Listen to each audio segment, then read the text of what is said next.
नारायणं नमस्कृत्यं नरं चैव नरोत्तमं देवीं सरस्वतीं व्यासं ततो जयमुदीरयत्। श्रीन्वतां स्वकथा कृष्ण पुण्यश्रवणकीर्तन हृदयं तस्थो हि अभद्राणि विधुनोति सुहृत्सतं नष्टप्रायेषु अभद्रेषु नित्यं भागवतसेवया भगवती उत्तम श्लोके भक्तिर्भवति नैष्टिकी कृष्णाय वासुदेवाय देवकी नंदनाय च नंदगोपकुमाराय गोविंदाय नमो नमः।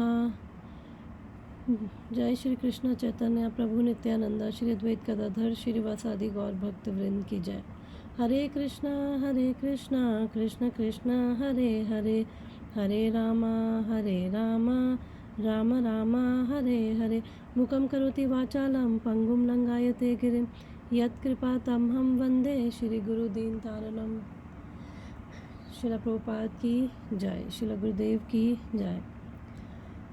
तो हम रीड कर रहे हैं श्रीमद् भागवतम कैंटो 1 और चैप्टर नंबर 3 और हमने लास्ट टाइम श्लोक 28 पढ़ा था और उसका लास्ट पैराग्राफ बचा था, तो मैं वहीं से ही एक बार ही स्टार्ट करती हूँ। फिर हम 29 छोटा सा है, फिर हम 29 पे आएंगे।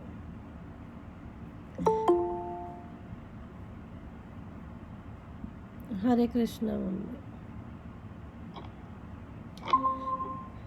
तो वर्स नंबर 28 का मैं लास्ट पैराग्राफ निकाल रही हूँ, उसको रीड करते हैं हम। पहले एक ही पैराग्राफ बचा था,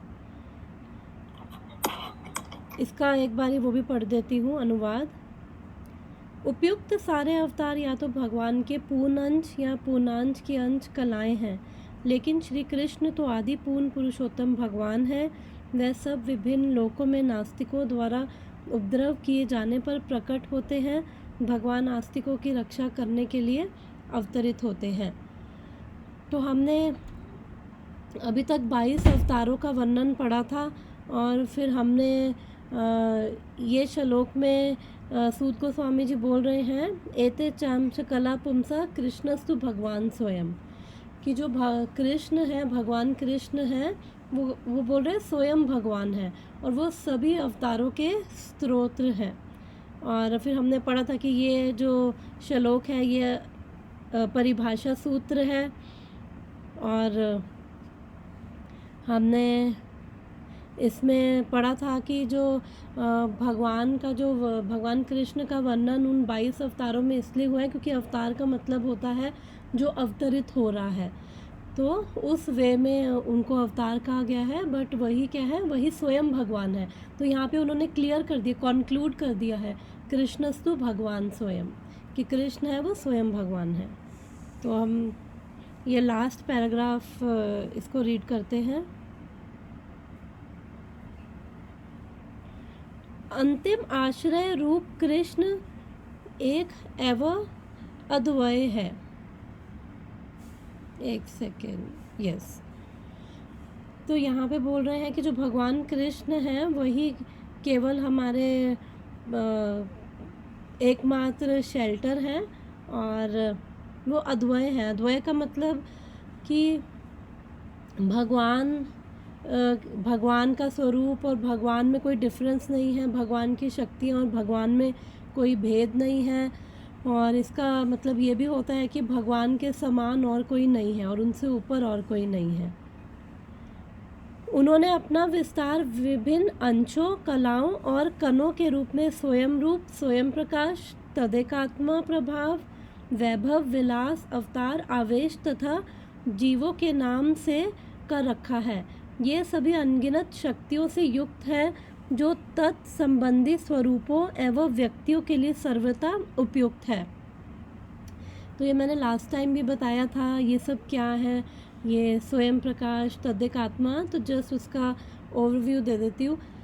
स्वयं रूप क्या है, जो स्वयं भगवान कृष्ण हैं, और स्वयं प्रकाश हैं जो भगवान कृष्ण द्वारका में है, मथुरा में है। तो बेसिकली वो अपने आप को अलग अलग तरह से, वो बेसिकली क्वालिटीज़ में थोड़ा डिफरेंस आ जाता है, अपने आप को अलग अलग तरह से प्रकाशित करते हैं। और फिर स्वयं प्रकाश की दो डिविजन्स होती है, प्रभवा प्रकाश और वैभव प्रकाश। तो प्रभवा प्रकाश मतलब कि भाव में और आकृति में अंतर है, जैसे कि कोई अंतर नहीं है, जैसे भाव में और आकृति में जब कोई अंतर नहीं होता तो वो प्रभवा प्रकाश है। जैसे रासलीला के टाइम पे भगवान कृष्ण अपने आप को, जितनी गोपियाँ होती थी उतने अपने आप को विस्तार कर लेते थे, और सेम कृष्ण ही, तो वो प्रभवा प्रकाश है। और वैभव प्रकाश है कि जब भाव और आकृति में अंतर आ जाता है। हरे कृष्णा पूजा। वैभव प्रकाश होता है जब भाव और आकृति में अंतर आ जाता है। और जैसे अब गोकुल में बलराम जी हैं, तो बलराम जी भी भगवान कृष्ण के ही विस्तार हैं, लेकिन उनका मूड डिफरेंट है और उनके बॉडीली फीचर्स डिफरेंट हैं। और फिर थोड़ा बहुत ये भी बोला जाता है कि मैंने आई थिंक लास्ट टाइम ये वाली स्लाइड दिखाई थी।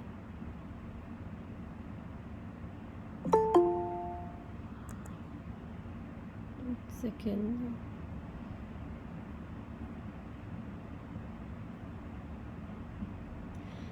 हरे कृष्णा माता जी।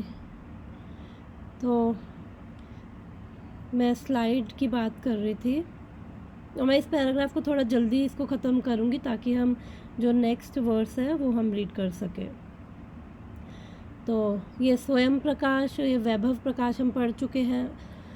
तो वैभव प्रकाश में एक्चुअली ये एक और आए हैं, ये देव की पुत्र कृष्ण। तो एक्चुअली ज़्यादा डिफरेंस नहीं होता इनमें, स्वयं भगवान ही है, कृष्ण ही हैं, और बट थोड़ी सी क्वालिटीज़ का डिफरेंस होता है। फिर इन्हीं से ही बलराम जी से तदेक आत्मा रूप आता है। उसका मतलब कि भगवान अपने आप को विस्तारित करते हैं, और ये सारे जो है ये वैकुंठ में जो भगवान के विस्तार हैं, जैसे संकर्षण है, संकर्षण से आगे नारायण, तो ये सब तदेक आत्मा रूप है।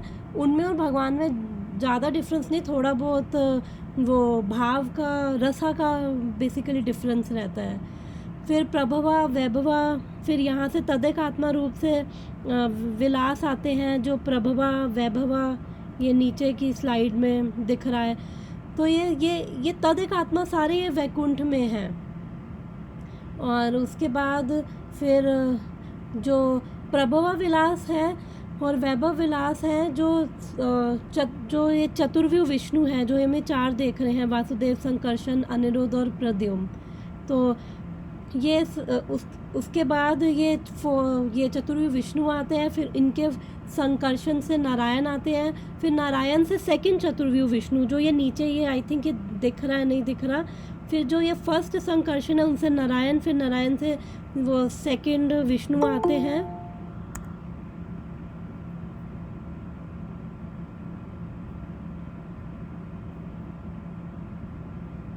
हरे कृष्णा खुशी। तो ये फिर ये नारायण से ये सेकंड चतुर्व्यूह विष्णु आते हैं, फिर इनसे आगे ये विस्तार आ रहे हैं जो हम ये सब पढ़ रहे हैं। तो ये दोनों क्या हैं, जो ये फर्स्ट चतुर्व्यूह है उनको प्रभवा विलास कहते हैं, और जो सेकंड चतुर्व्यूह विष्णु है उनको वैभव विलास कहते हैं। फिर हमने इसमें पढ़ा था ये श्लोक में कि फिर विलास, अवतार और आवेश। अवतार वो हैं जो सेकंड चतुर्व्यूह विष्णु है, उनके आगे जो संकर्षण है, फिर उनके आगे महाविष्णु आ रहे हैं, क्षीरोदायी, कारणोदायी विष्णु।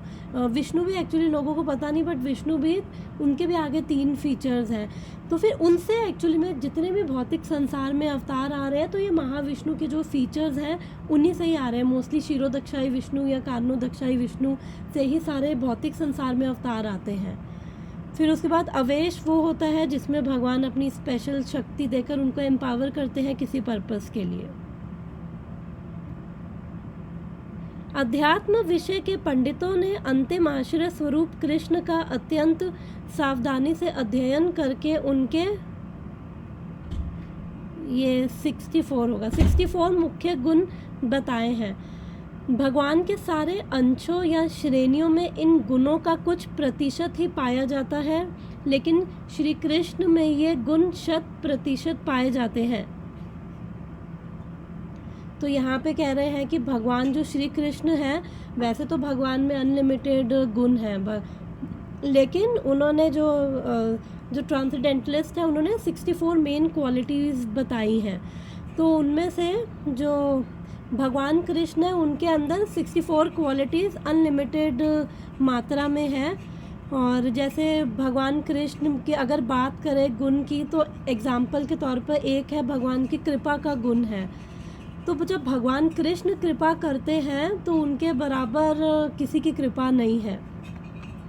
तो वैसे सारे जो भी भगवान के अवतार हैं, वो उनके अंदर सारे गुण होते हैं, बट वो सारे गुण प्रकाशित नहीं करते हैं। लेकिन जो भगवान कृष्ण हैं, वो पूर्ण रूप से अनलिमिटेड अपनी शक्तियाँ, अपने गुण प्रकाशित करते हैं। इसको आगे समझते हैं अभी।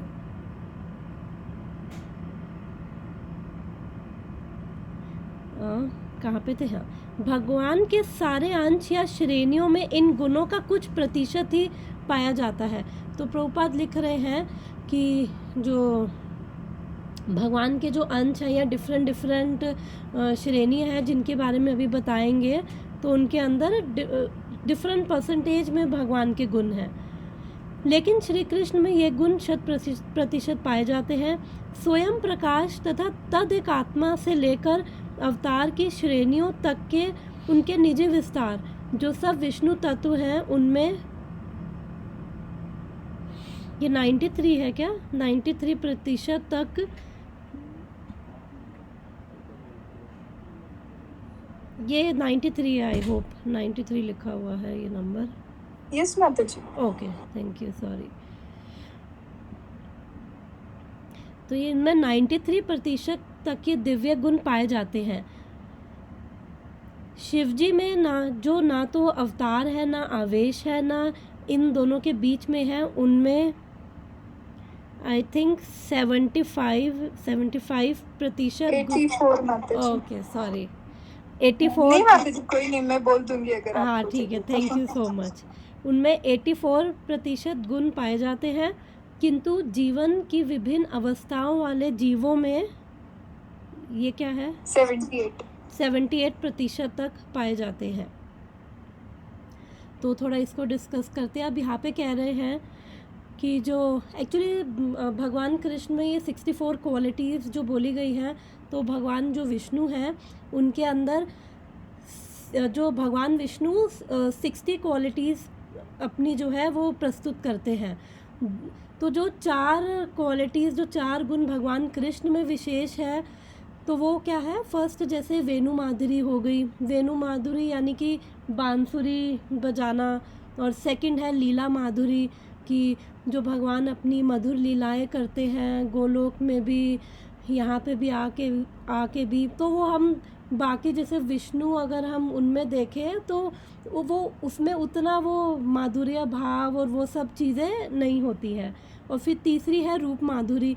भगवान कृष्ण का जो रूप है वो इवन स्वयं भगवान को, तो एक लेक्चर में सुना था कि वासुदेव कृष्ण को, तो टेक्निकल में जाने की मैं वो जाना नहीं चाहती।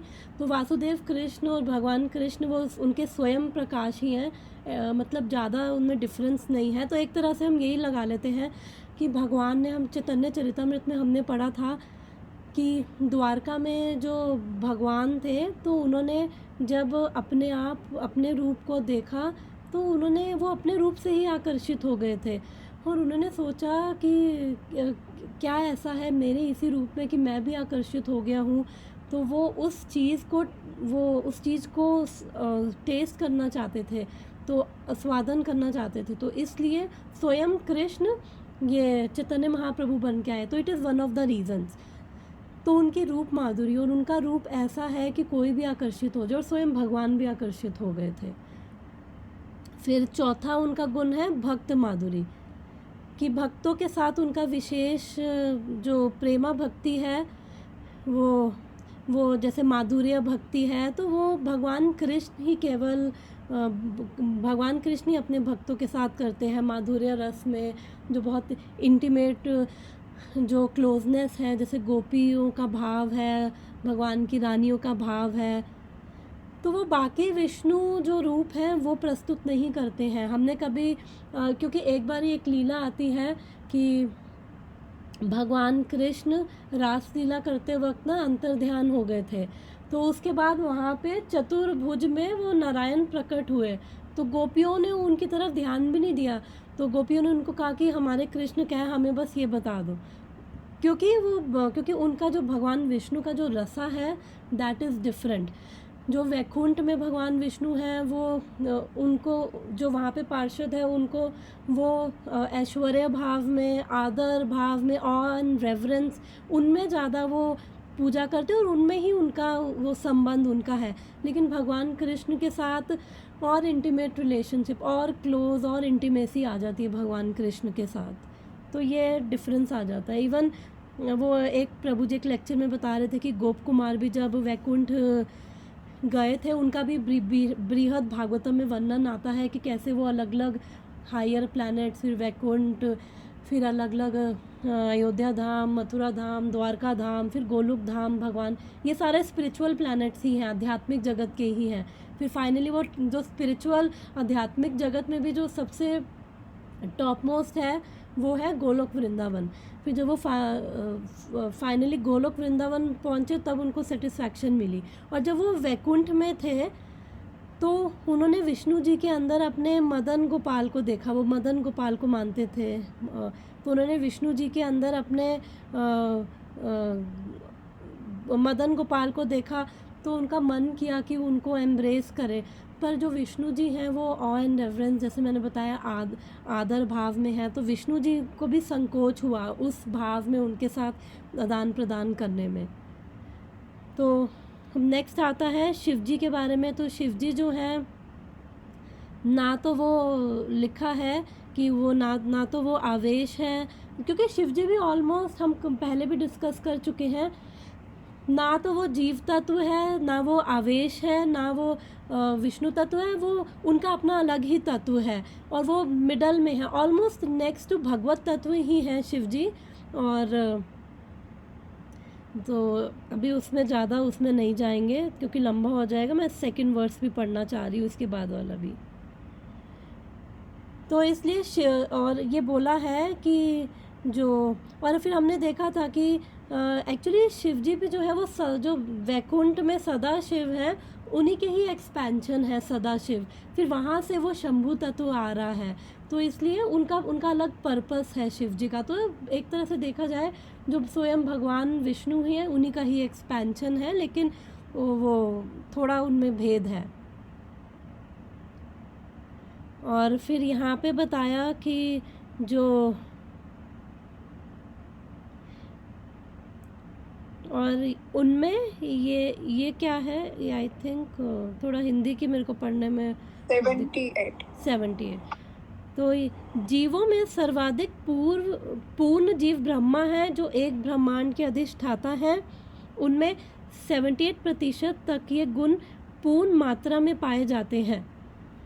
अन्य देवताओं में इन गुणों की मात्रा कम होती है और मनुष्य में तो अत्यल्प मात्रा पाई जाती है। मनुष्य जीवन की पूर्णता का मानदंड यह है कि वह इन गुणों को 78% तक पूर्ण मात्रा में बढ़ाए। जीव में कभी भी शिव, विष्णु या ब्रह्मा, कृष्ण के समान गुण नहीं आ सकते। कोई भी जीव 78% गुणों को पूर्ण रूप से विकसित कर दिव्यता प्राप्त कर सकता है। कहाँ गया? ओके, कहाँ गया ये? हाँ, दिव्यता प्राप्त कर सकता है, पर वह कभी भी शिव, विष्णु या कृष्ण नहीं बन सकता। हाँ, काल क्रम में वह ब्रह्मा बन सकता है।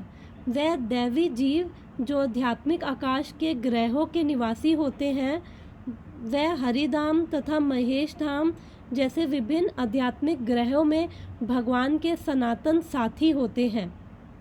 सब धामों के ऊपर कृष्ण का धाम है जो कृष्ण लोक या गोलोक वृंदावन कहलाता है। जो जीव अपने में 78% गुण पूर्ण मात्रा में विकसित कर लेता है, वह इस भौतिक शरीर को त्यागने के पश्चात कृष्ण लोक जाने का भागी बन जाता है। तो इसको डिस्कस कर लेते हैं। तो यहाँ पे बोल रहे हैं कि जो हमने अभी पढ़ा कि जो 64 जो क्वालिटीज़ हैं भगवान कृष्ण की, वो उनमें पूर्ण रूप में है। तो फिर हमने पढ़ा कि जो ये बाकियों में शिव जी में 84% है, जीवों में 78% वो क्वालिटीज़ हैं। और कोई भी जीव जो है वो उसके अंदर मैक्स टू मैक्स 78% ही भगवान के गुण आ सकते हैं और इससे ज़्यादा नहीं। और अगर इतने भी उनके अंदर उसके पास गुण आ गए तो तब वो भगवान के धाम जा सकता है। और कोई भी जीव विष्णु या शिव जी नहीं बन सकता है, ये यहाँ पे क्लियर है। तो यहाँ पे श्रील प्रभुपाद लिख रहे हैं कि वो ब्रह्मा बन सकता है, क्योंकि ब्रह्मा कौन है? ब्रह्मा भी जो है वो भी जीव तत्व है। तो मैक्स टू मैक्स 78%। तो इसलिए हमें इतनी परवाह, हमें इतनी चिंता नहीं करनी है कि ये 78% गुण कैसे आएंगे। हमें केवल भक्ति करनी है। भक्ति करने से, क्योंकि भागवतम में एक श्लोक आता है 5th कैंटो में कि यस्या यतिर भक्ति भगवते अकिंचना सर्वैर गुणैस तत्र समस्ता सुरा, कि भगवान कृष्ण की कोई भक्ति करता है उसमें सारे गुण आ जाते हैं। और जो भक्ति नहीं करता है फिर यानी कि वो केवल मेंटल प्लेटफॉर्म में रहकर, जैसे अब हम कहेंगे कि कई बार होता है कि जो भक्त नहीं भी होते उनके अंदर भी कुछ कुछ अच्छे गुण होते हैं। तो यस, बट वो गुण जो है वो ज़्यादातर मेंटल प्लेटफॉर्म पे रहेंगे। जब थोड़ा सा ऑपोजिट सिचुएशन आएगी तो फिर वो उनके जो वो गुण है वो अपने उन गुणों से वो दूर ही हो जाएंगे। क्योंकि लेकिन जो भगवान का भक्त है तो उसके अंदर जो गुण होंगे, अगर वो ऑपोजिट उसके लाइफ में परिस्थिति भी आएगी ना, तो भी वो अपने पोजीशन पे स्टेबल रहेगा। क्योंकि भगवान की भक्ति करने से ही उसके अंदर ये सारे अच्छे गुण, दिव्य गुण भी आ जाते हैं। अच्छे गुण के साथ साथ दिव्य गुण भी उसके अंदर आ जाते हैं। और फिर वो उसका स्वरूप, फिर वो अपने लोअर नेचर से एक्ट नहीं करता। क्योंकि जनरली क्या होता है कि जब भी परिस्थितियाँ थोड़ी सी ऊपर नीचे होती हैं तो जिनके अंदर भगवान की भक्ति नहीं है तो फिर वो अपने मेंटल प्लेटफॉर्म से, वो अपने बॉडीली कंसेप्शन से वो एक्ट करते हैं। तो जब हम अपने माइंड से एक्ट करते हैं तो हम तब अपने लोअर नेचर से एक्ट करते हैं। काम, क्रोध, मोह, लोभ, मद, मत्सर, इन चीज़ों से हम एक्ट करते हैं। लेकिन जब हम भगवान की भक्ति में फिक्स होते हैं तो फिर हमारे ये जो लोअर ये अवगुण है ये धीरे धीरे जाने लगते हैं। और फिर हम जो अच्छे दिव्य गुण हम उनके अंदर स्थित हो जाते हैं। और जब परिस्थितियाँ भी ऊपर नीचे होंगी तो जो हम अपनी स्पिरिचुअल कॉन्शियसनेस से हम भगवान को सेंटर में रख के ही जब एक्ट करेंगे तो फिर हम अपने लोअर नेचर में जो भक्त है नहीं जाते हैं। और फिर ब्रह्मा जी जो है वो भी बताया है कि ब्रह्मा जी के अंदर ही मैक्सिमम गुण आ सकते हैं। जो जीवों के अंदर गुण है 78%, तो हम सबके अंदर थोड़ी थोड़ी मात्रा में है, लेकिन ब्रह्मा जी के अंदर मैक्सिमम 78% है। तो यही था आज का ये वर्स नंबर 28 यहाँ पे फिनिश हुआ।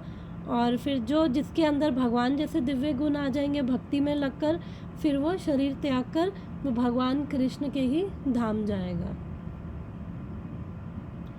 तो इसके अंदर किसी का कुछ डिस्कशन या किसी को कुछ ऐड करना है?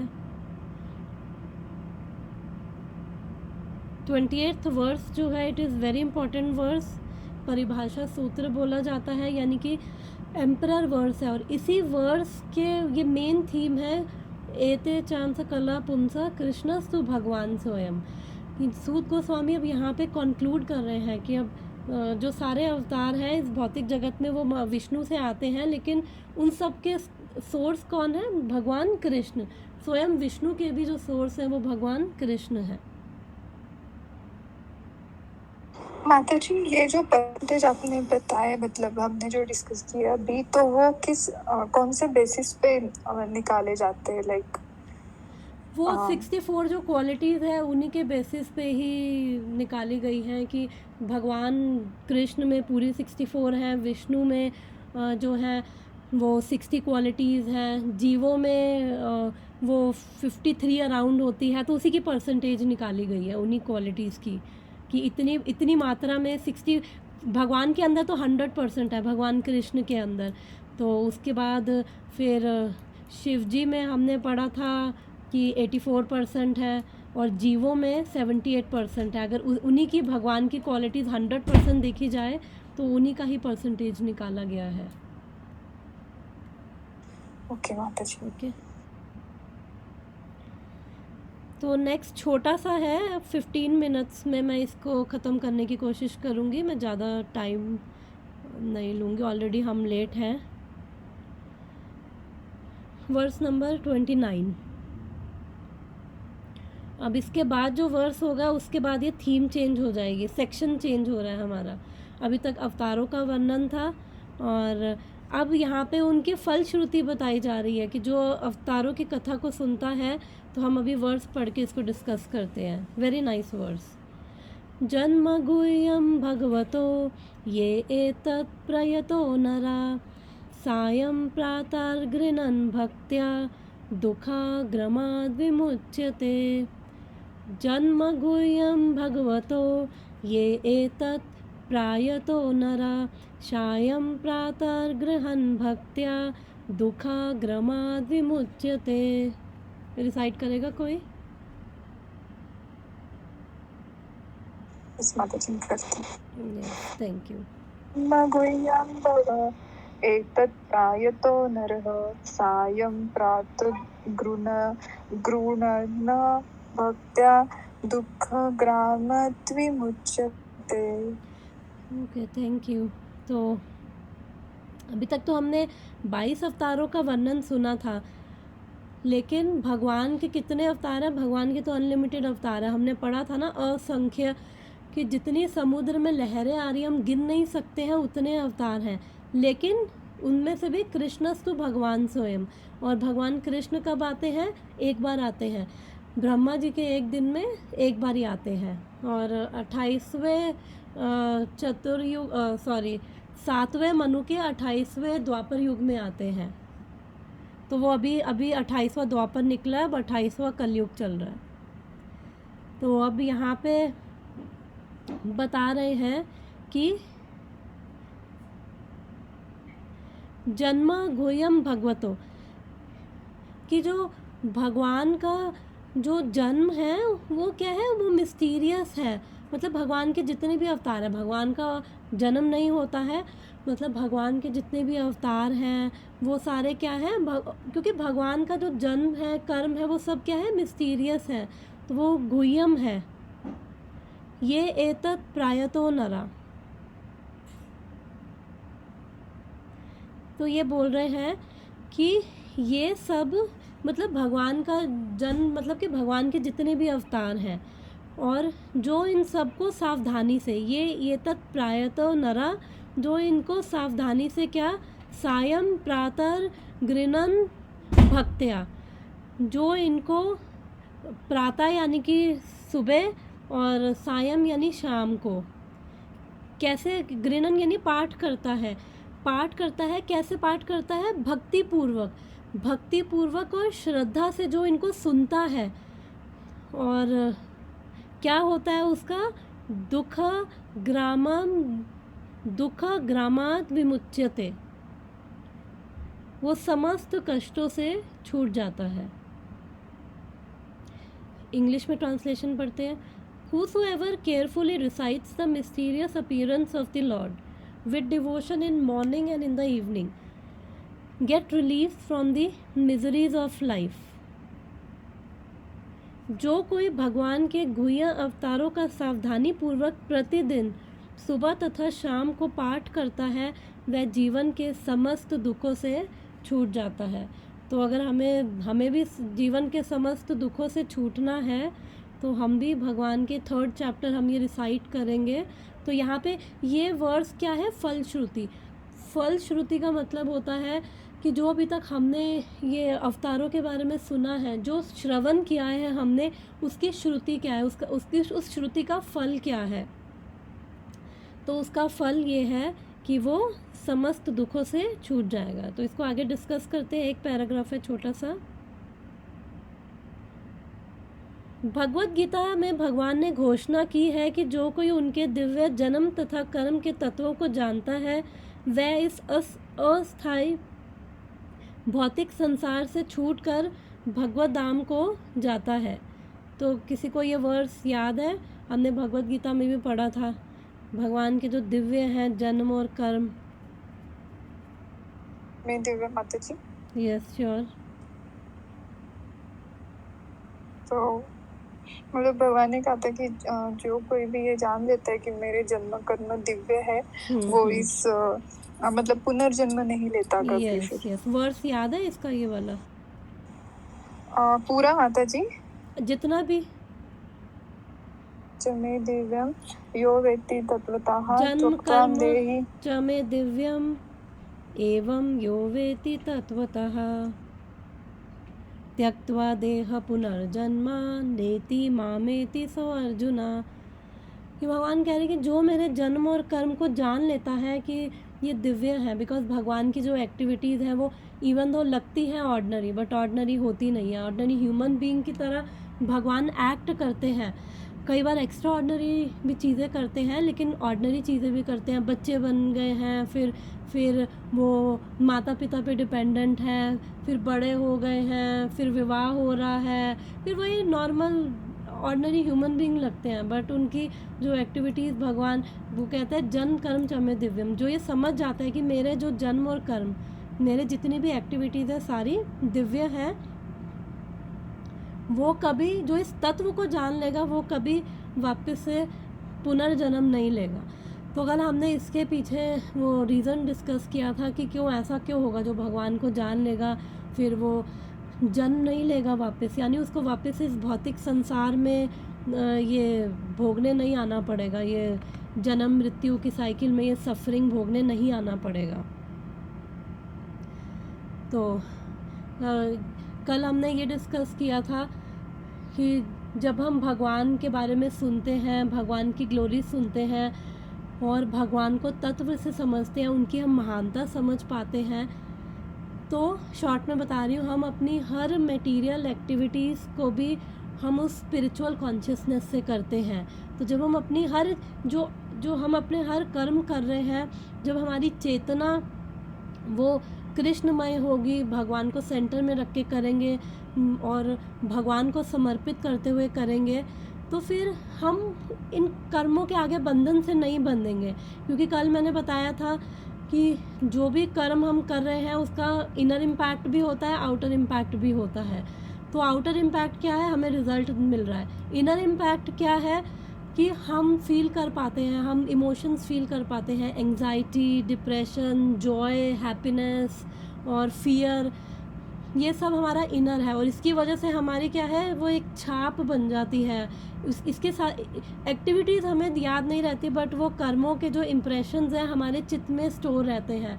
तो उस वजह से वो इम्प्रेशंस की वजह से हमारा जो एक उसी पर्टिकुलर तरह के हमारा एक हम कर्म करने की हमारी टेंडेंसीज बन जाती हैं, फिर हम उसी तरह के हम कर्म करते हैं, हमारा स्वभाव वैसा हो जाता है, हमारी इंक्लिनेशंस हो जाती हैं।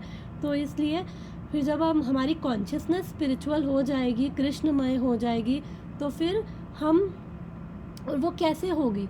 जब हमें समझ आएगा भगवान की महानता को, भगवान की ग्लोरीज़ को, भगवान के बारे में सुनकर समझ आएगा, हम तत्व से जानेंगे। जो भी भगवान की लीलाएं भगवान आके कर रहे हैं, हम सिर्फ थ्योरी नहीं समझ रहे, क्योंकि थ्योरी भी समझना ठीक है, बट थ्योरी के बियॉन्ड जाके कि इसका पर्पस क्या है, इसका उद्देश्य क्या है, क्यों ये लीला करी और इसमें क्या लर्निंग है।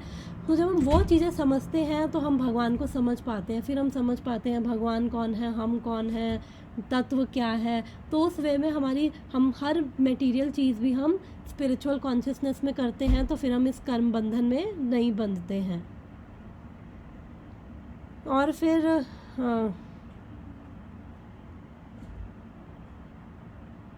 और अगर हम अपनी सारी, जैसे अभी हम चीज़ें कर रहे हैं, भौतिक संसार में तो अभी ऐसा नहीं है कि हम अपना दिमाग नहीं लगा रहे हैं, हम अपना पूरा दिमाग, हम अपनी कॉन्शियसनेस पूरा इन्वेस्ट कर रहे हैं।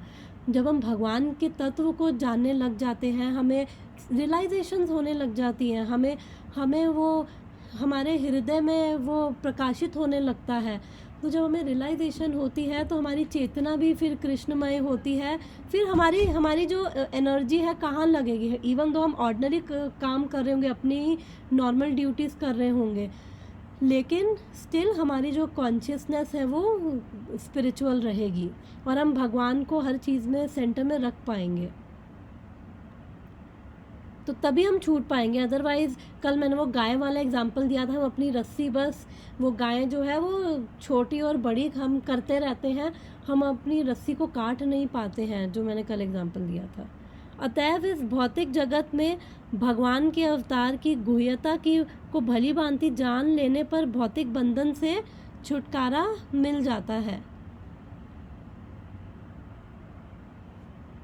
तो जो अभी डिस्कस किया है कि भगवान, क्योंकि अदरवाइज़ अगर हम भगवान के तत्व को नहीं समझेंगे तो फिर लीलाएं तो लोग भी टीवी देखकर उनको पता चल जाती है, पूतना को मारा, ये किया, वो किया, लेकिन जब तक वो तत्व नहीं समझ आता तो वो संबंध भगवान से नहीं बना, वो समझ नहीं पाते और वो संबंध नहीं बना पाते, संबंध के प्रति वो अपने संबंध को जागृत नहीं कर पाते हैं।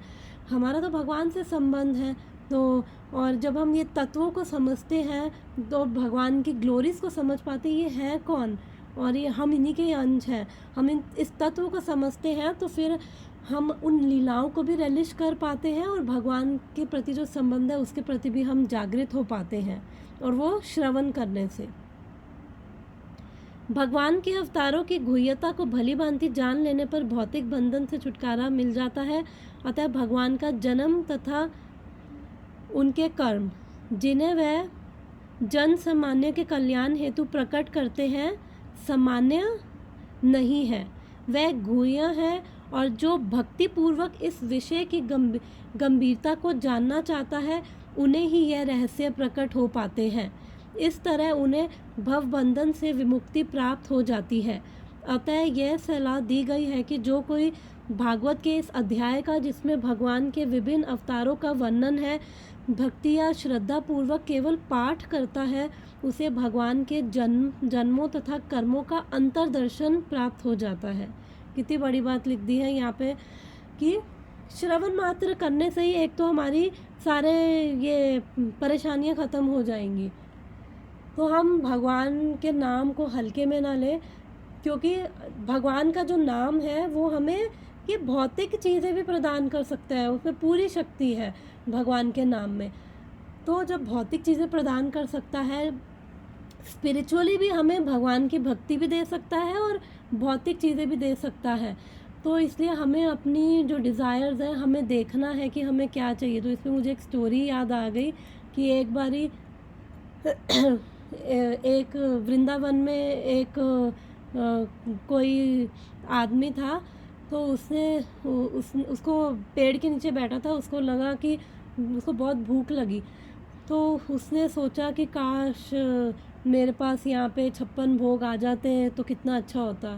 तो उसे जैसी इच्छा करी वो उसके पास सब आ गए, उसने खाया तो उसने कहा मज़ा आ गया, अब तो नींद आ रही है, काश अच्छा सा बिस्तर होता। तो उसी समय उसको वो बिस्तर प्रकट हो गया। तो फिर थोड़ी देर सोया, फिर सो के उठा, उसने देखा अरे ये तो पूरा जंगल है, अगर यहाँ पे कोई शेर आ गया और मुझे खा गया तो उसी समय शेर आया और खा गया। तो हमारी इसलिए भौतिक इच्छाएं जो हैं वो हमें अपनी चेक करनी चाहिए। तो हमारे ये भगवान के नाम में, और इवन भागवतम में भी हमने स्टार्टिंग में पढ़ा था कि भागवतम सबको जिसको जो चाहिए भागवतम वो दे देगी। कई आते हैं हमें शांति चाहिए तो भागवतम उन्हें शांति भी दे देगी। कई आएंगे कि हम क्यूरियस हैं ये है क्या, तो उनको ज्ञान भी दे देगी। कई आएंगे हमारी भौतिक इच्छाएं पूरी हो, वो भी भौतिक इच्छाएं भी पूरी कर देगी। और जो आएंगे भक्ति के लिए उनको ये भागवतम भक्ति भी दे देगी, क्योंकि ये भागवतम और कुछ नहीं, स्वयं भगवान कृष्ण है। भगवान कृष्ण का ही साउंड इनकारनेशन है, भगवान कृष्ण का ही वाणी का एक तरह से अवतार है, भागवतम वही है। और यहाँ पे बोल रहे हैं कि इसलिए इसके अंदर पूरी शक्ति है, तो इसलिए जो सुबह शाम भक्ति पूर्वक, क्योंकि यहाँ पे वर्स में आता है भक्त्या, भक्त्या यानी कि भक्ति पूर्वक जो सुबह शाम इस चैप्टर 3 का इन अवतारों के बारे में क्या हुआ, इन अवतारों के बारे में जो उसको बंद कर दे, जो इन अवतारों के बारे में सुबह शाम इनका केवल श्रवण करेगा, वो श्रवण करने मात्र से इस भवबंधन से विमुक्त हो जाएगा।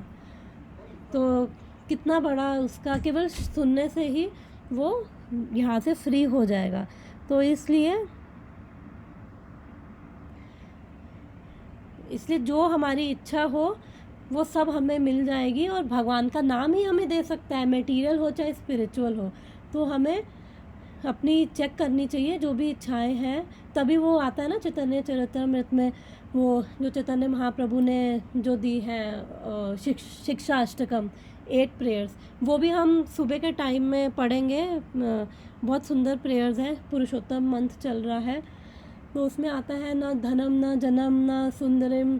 तो वो कह रहे हैं कि कुछ नहीं चाहिए, ना धन चाहिए, ना ये अच्छा जन्म, ना कोई वेल्थ, ना वुमेन, कुछ नहीं चाहिए, बस भगवान की शुद्ध भक्ति चाहिए।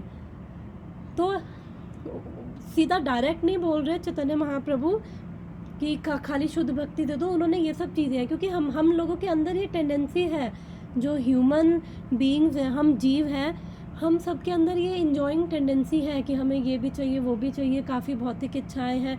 तो इसलिए वो प्रार्थना है कि जब हम ऐसी प्रार्थना करते हैं भगवान से कि भगवान हमें तो पता नहीं है कि क्या हमें हमारे लिए ठीक है क्या नहीं है, तो इसलिए आप हमें अपनी भक्ति दे दो। अगर भगवान की भक्ति, भगवान का शुद्ध प्रेम मिल गया तो इसका मतलब सब कुछ मिल गया। जैसे 1500 रुपये में 10 का नोट भी होता है और 500 का नोट भी है, 50 का नोट भी है। तो अगर किसी को 500 चाहिए तो वो भी उस 1500 में है, 10 रुपये चाहिए वो भी उस 1500 में है। तो अगर उसको 1500 मिल जाए उसको सब कुछ मिल गया।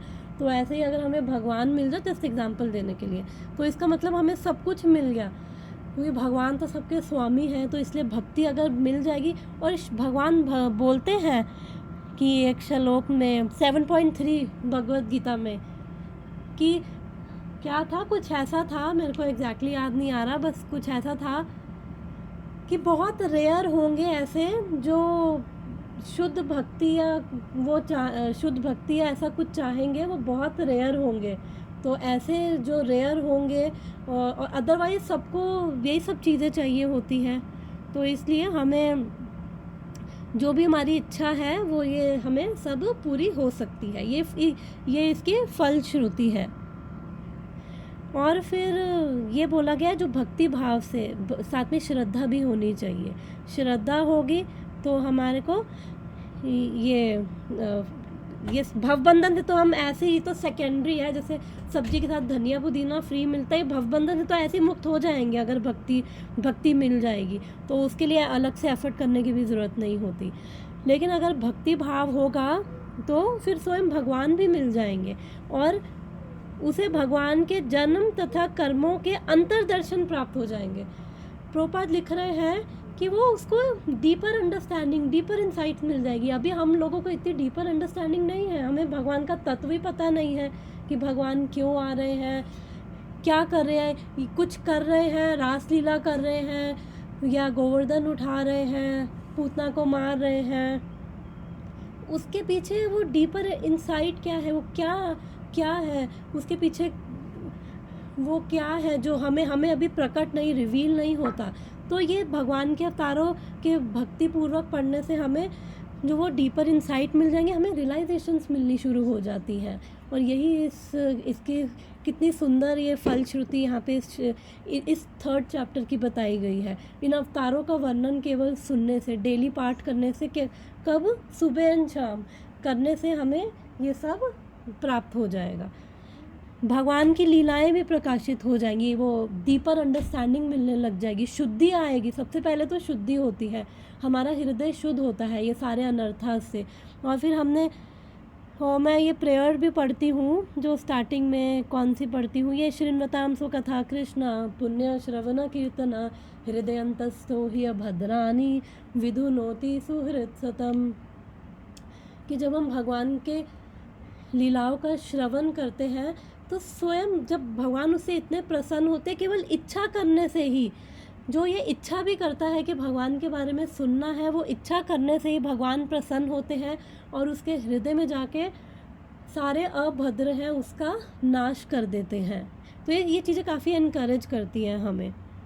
बीच बीच में थोड़ा सा मोटिवेशन मिलता रहता है ना, तो भगवान के बारे में सुनने में और हम इंस्पायर होते रहते हैं। क्योंकि भगवान की जो लीलाएं हैं हमें देखने में लगेगा अच्छा ये अवतार ले लिया और वो मत्स्य अवतार ले लिया, कुर्म अवतार ले लिया, मोहिनी मूर्ति ले लिया, तो हमें ये पढ़ने में बड़ी ऑर्डिनरी लगती है, लेकिन अभी वो उतना डीपर मीनिंग नहीं पता है, डीपर अंडरस्टैंडिंग नहीं है। लेकिन धीरे धीरे हमें रिवील होगा, भगवान की कृपा से वो लीलाएं हमारे हृदय में प्रकाशित होंगी और भगवान की कृपा से ही हमें वो और अंडरस्टैंडिंग मिलेगी, जिससे हमारा जो भगवान के साथ संबंध है वो हमारा जागृत होना शुरू हो जाएगा। तो कितनी सुंदर बात है, केवल ये बस पढ़ना है और सुनना है, बस यही करना है।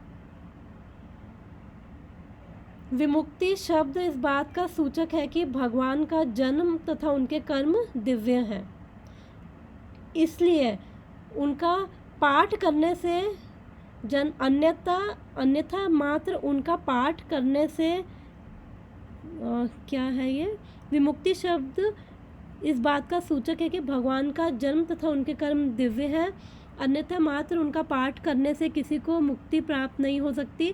अतः वह घुह्य है जो भक्ति के निर्धारित विधि पालन नहीं करते, वह भगवान के जन्म तथा कर्म के रहस्यों को जान पाने का अधिकार नहीं रखते। ये भी शिला प्रभुपाद कह रहे हैं, क्योंकि भगवान भगवत गीता में कहते हैं, आई थिंक मैं बस 2-3 मिनट्स और लूँगी और मैं यहाँ पे स्क्रीन शेयरिंग बंद कर रही हूँ। मैं 2-3 मिनट्स और लेके बस मैं यहाँ पे अब ख़त्म कर दूँगी क्योंकि टाइम हो रहा है।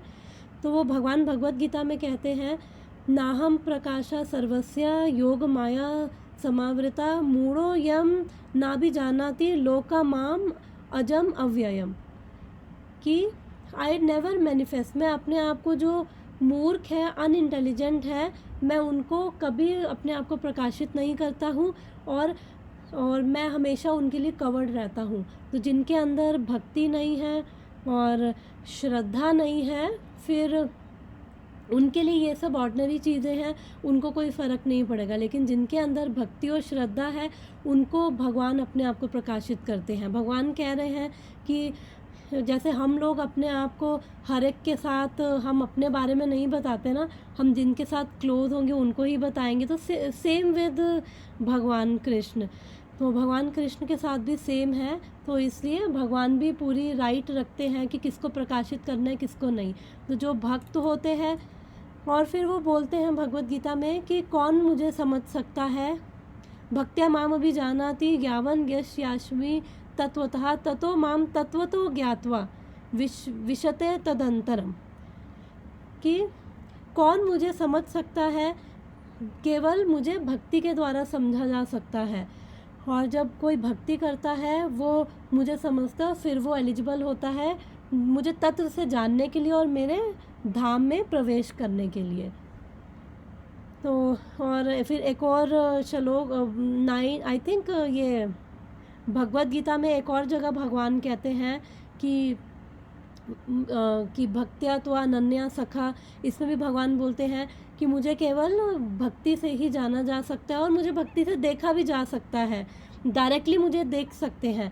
और फिर उसके बाद जो मेरी मिस्टीरियस ये लीलाएं हैं, जन्म कर्म है, सब समझा जा सकता है केवल भक्ति से। इसलिए प्रभुपाद लिख रहे हैं कि जिनको श्रद्धा नहीं है, फिर वो भगवान के कभी दिव्य जन्म और कर्म को नहीं समझ सकते, और उनके लिए फिर भगवान, वो हमेशा भगवान की लीलाओं को गलत ही समझेंगे।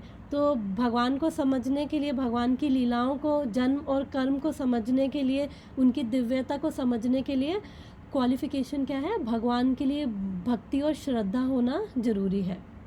तो मैं यहीं पर ही स्टॉप करूँगी। तो अगर किसी को कुछ ऐड करना है या किसी को कुछ डिस्कशन तो ठीक है, अदरवाइज़